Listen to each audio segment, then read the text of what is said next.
नमस्कार साथियों, स्वागत है आप सभी का। तो आज की क्लास में हिंदी व्याकरण से पूछे जाने वाले प्रश्नों के बारे में पढ़ेंगे।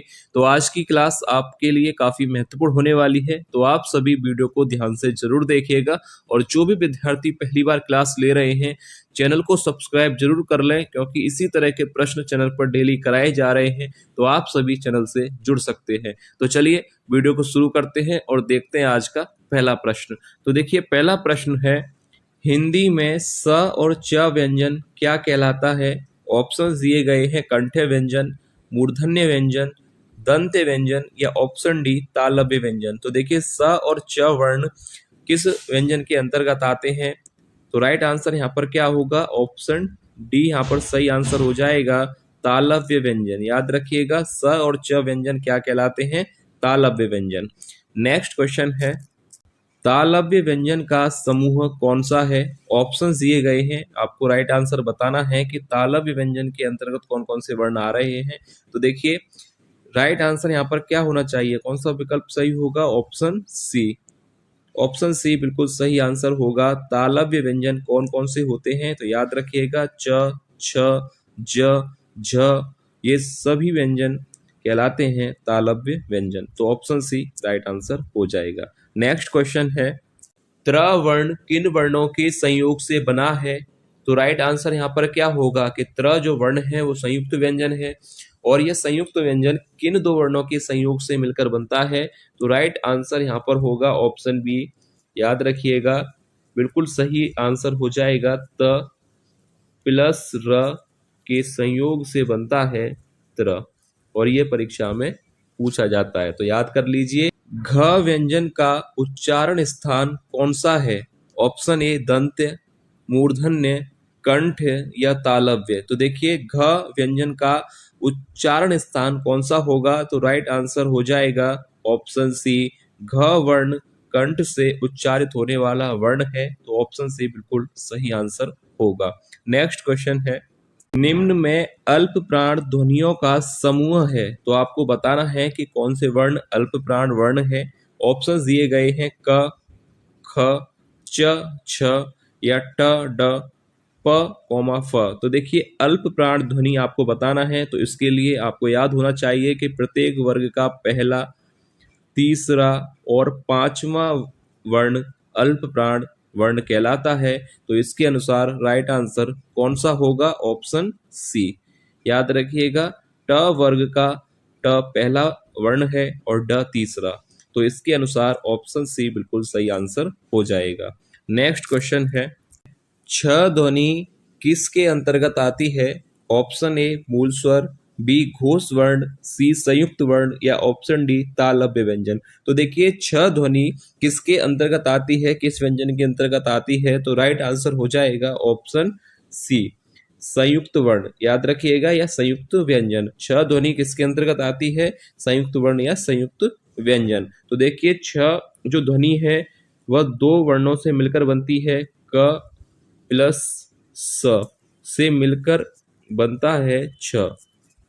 याद रखिए, और इस वजह से यह आता है संयुक्त व्यंजन के अंतर्गत। याद रखिए। नेक्स्ट क्वेश्चन देखते हैं, कौन सा वर्ण उच्चारण की दृष्टि से दंत वर्ण है? ऑप्शन दिए गए हैं, ट, च, द या प। तो देखिए, आपको बताना है कि कौन सा वर्ण है जो दंत वर्ण है। तो देखिए, अगर ट मूर्धन्य वर्ण है, याद रखिएगा मूर्धन्य व्यंजन है, च तालव्य व्यंजन है और प ओष्ठ व्यंजन है, तो द यहाँ पर बिल्कुल सही आंसर हो जाएगा। यह एक दंत्य वर्ण है। याद रखिए, ऑप्शन सी बिल्कुल सही आंसर होगा। और बाकी मैंने आपको बताया है, ट, च और प। ट क्या है? मूर्धन्य व्यंजन, च क्या है? तालव्य व्यंजन और प क्या है? ओष्ठ व्यंजन, और द क्या है? दंत व्यंजन। तो ऑप्शन सी राइट आंसर होगा। नेक्स्ट क्वेश्चन है, कौन सा वर्ण स्पर्शी व्यंजन नहीं है? ऑप्शन दिए गए हैं, क, च, ट, य। तो देखिए, मैं आपको बता दूं, क, च, ट ये स्पर्शी व्यंजन है। तो राइट आंसर हो जाएगा ऑप्शन डी, यह स्पर्शी व्यंजन नहीं है।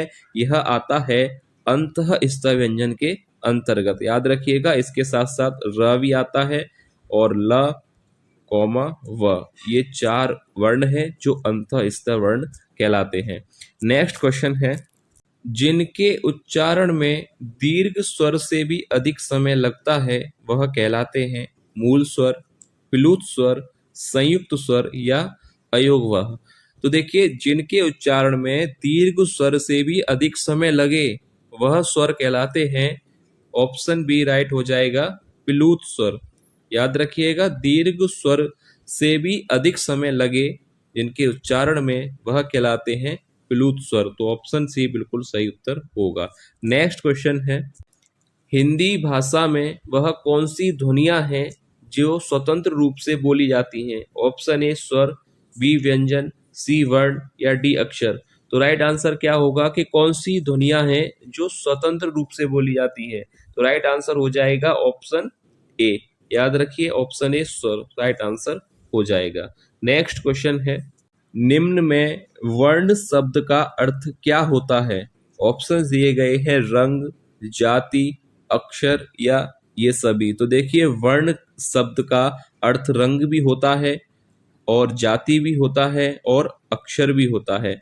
तो राइट आंसर हो जाएगा ऑप्शन डी, यह सभी। याद रखिए, वर्ण का अर्थ आपको पता है रंग, जाति और अक्षर तीनों के लिए इस्तेमाल होता है।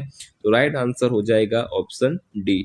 नेक्स्ट क्वेश्चन है, निम्न में से कौन सा शब्द स्त्रीलिंग नहीं है? पहले तो आप इस प्रश्न को सही कर लीजिए।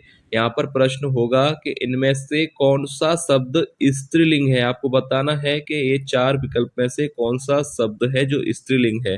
तो यहाँ पर राइट आंसर क्या होगा? क्रोध, छाया, बुढ़ापा या चयन। स्त्रीलिंग शब्द कौन सा होगा? ऑप्शन बी, छाया। ऑप्शन बी यहाँ पर राइट आंसर हो जाएगा। नेक्स्ट क्वेश्चन है, निश्चयवाचक सर्वनाम कौन सा है? ऑप्शन ए कौन, कुछ, कोई या वह। निश्चयवाचक सर्वनाम आपको बताना है। तो राइट आंसर होगा ऑप्शन डी, वह। वह निश्चयवाचक सर्वनाम है और बाकी अनिश्चयवाचक। तो यहाँ पर राइट आंसर ऑप्शन डी होगा। नेक्स्ट क्वेश्चन है, अंगीठी शब्द का तत्सम क्या होगा? ऑप्शन ए अग्निका, बी अनिष्ट का, सी अग्निष्ठ का या ऑप्शन डी अग्निष्ठ की। तो देखिए, अंगीठी शब्द का तत्सम जो परीक्षा में पूछा जाता है, अंगीठी शब्द का तत्सम क्या होगा? तो ऑप्शन सी बिल्कुल सही आंसर हो जाएगा, अग्निष्ठ का। याद रखिएगा, ये पूछा जाता है, आंसर ध्यान से देख लीजिएगा। नेक्स्ट क्वेश्चन है, रे को वर्णमाला में स्थान दिया गया है स्वर में, व्यंजन में, संयुक्त व्यंजन में या द्विगुण व्यंजन में। तो देखिए, र को वर्णमाला में स्थान दिया गया है स्वर के अंतर्गत। ऑप्शन पहला ही यहाँ पर सही उत्तर हो जाएगा। नेक्स्ट क्वेश्चन है, जीव की स्थिति के अनुसार स्वरों के कितने भेद हैं? ऑप्शन ए 2, 3, 4 या 7। तो देखिए, जीव की स्थिति के अनुसार स्वरों के भेद होते हैं 3। तो ऑप्शन बी राइट आंसर हो जाएगा। स्वरों के कितने भेद होते हैं? 3। और कौन कौन से होते हैं? अग्र, मध्य और पश्च। याद रखिए। नेक्स्ट क्वेश्चन है, औरत किस भाषा का शब्द है? ऑप्शन ए फारसी, बी पुर्तगाली, सी तुर्की या ऑप्शन डी अरबी। तो देखिए, औरत किस भाषा का शब्द है? तो राइट आंसर होगा ऑप्शन डी, यह अरबी भाषा का शब्द है। याद रखिए। नेक्स्ट क्वेश्चन है, चौराहा शब्द में कौन सा समास है? ऑप्शन ए तत्पुरुष, बी बहुब्रीहि, सी द्विगु या ऑप्शन डी द्वंद्व समास। तो देखिए, चौराहा शब्द में कौन सा समास है? ये प्रश्न काफी बार पूछा गया है परीक्षा में कि चौराहा शब्द में समास बताइए। तो राइट आंसर याद रखिए, ऑप्शन सी, चौराहा शब्द में द्विगु समास होता है। ठीक है, क्लियर है? याद कर लीजिए, चौराहा शब्द में समास है द्विगु समास। नेक्स्ट क्वेश्चन है, अयोगवाहक कहा जाता है? ऑप्शन ए विसर्ग को, महाप्राण को, संयुक्त व्यंजन को या ऑप्शन डी अल्प प्राण को। तो देखिए, अयोगवाहक कहा जाता है, ऑप्शन पहला ही सही हो जाएगा, विसर्ग को। पहला ही विकल्प यहाँ पर सही है कि अयोगवाहक किसे कहा जाता है? विसर्ग को। और ये तीनों ही गलत हैं, बी सी डी ये तीनों ही गलत है, पहला ही ऑप्शन सही है। नेक्स्ट क्वेश्चन है, सुधाकर शब्द किसका पर्यायवाची है? ऑप्शन ए सिंधु, बी जलाशय, सी चंद्रमा या डी बादल। सुधाकर जो शब्द है वह पर्यायवाची होता है, ऑप्शन सी चंद्रमा का। याद रखिएगा, सुधाकर किसका पर्यायवाची होता है? चंद्रमा का। ऑप्शन सी राइट आंसर होगा। नेक्स्ट क्वेश्चन है, साक्षर शब्द का विलोम शब्द होगा, ऑप्शन ए अशिक्षित, बी अनपढ़, सी निरक्षर या ऑप्शन डी सुरक्षर। तो देखिए, साक्षर शब्द का विलोम क्या होता है? ऑप्शन सी राइट हो जाएगा, निरक्षर। याद रखिए। नेक्स्ट क्वेश्चन है, विधि का अनेकार्थक शब्द कौन सा है? ऑप्शन ए रीति कौमा ईश्वर, बी अंधा कौमा एक कवि या कामदेव कौमा मेढक या अमर कौमा सेब। तो देखिए, विधि का अनेकार्थ शब्द क्या होगा? तो राइट आंसर हो जाएगा ऑप्शन ए रीति कौमा ईश्वर। याद रखिए, विधि का अनेकार्थक शब्द होता है रीति कौमा ईश्वर। नेक्स्ट क्वेश्चन है, आगे कुआ पीछे खाई का अर्थ होगा, ऑप्शन ए चारों तरफ जल होना, ऑप्शन बी दोनों ओर रास्ता बंद होना, ये और है, यहाँ पर और कर लीजिएगा, दोनों ओर रास्ता बंद होना, ऑप्शन सी दोनों ओर मुसीबत होना या ऑप्शन डी एक तरफ कुआ और एक तरफ खाई होना। तो आगे कुआ पीछे खाई इस मुहावरे का सही अर्थ होता है ऑप्शन सी दोनों ओर मुसीबत। ठीक है, याद रखिए, ऑप्शन सी राइट आंसर होगा। नेक्स्ट क्वेश्चन है, निम्न में अर्ध स्वर कहलाता है, ऑप्शन ए ल, प, र, य। तो अर्ध स्वर आपको बताना है कि अर्ध स्वर कहलाता है, तो राइट आंसर ऑप्शन डी हो जाएगा, यह अर्ध स्वर कहलाता है यह। और यह टीजीटी हिंदी 2013 की परीक्षा में आपसे पूछा गया था परीक्षा में कि निम्न में से अर्ध स्वर कौन सा है? तो राइट आंसर हो जाएगा यह। याद रखिए।